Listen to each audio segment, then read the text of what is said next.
Good day and welcome. Welcome to our third session of this virtual confirmation class.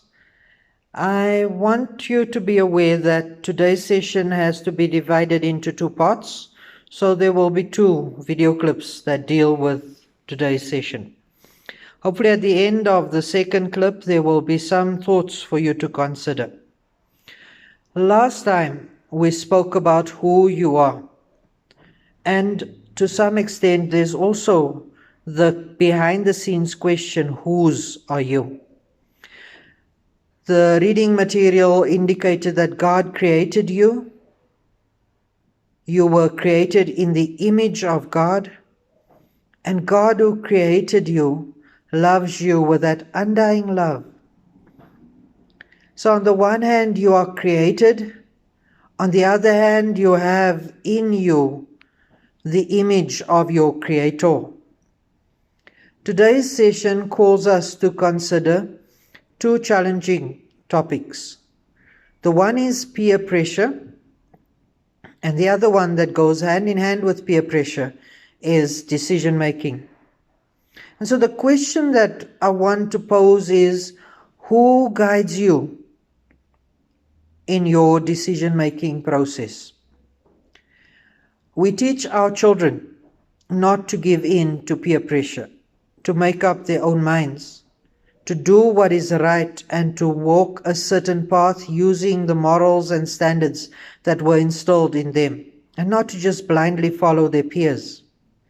Strangely enough, as adults, I've discovered that even adults have peer pressure, where friends pressurize us to do certain things.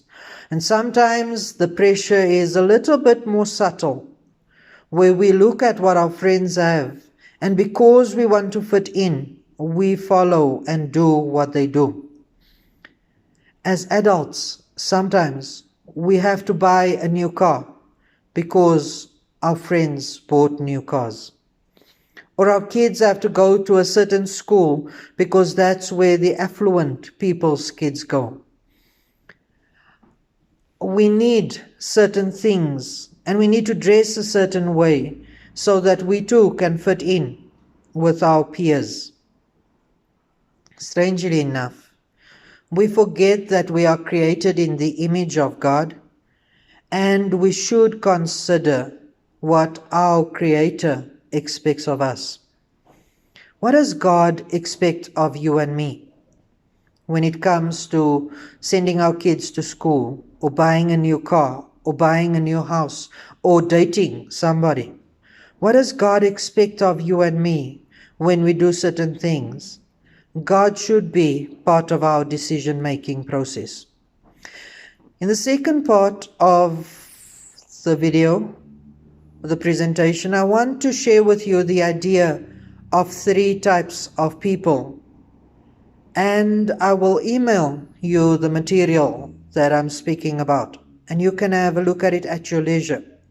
But do look at the second part and do consider which of these three types of people would best represent you.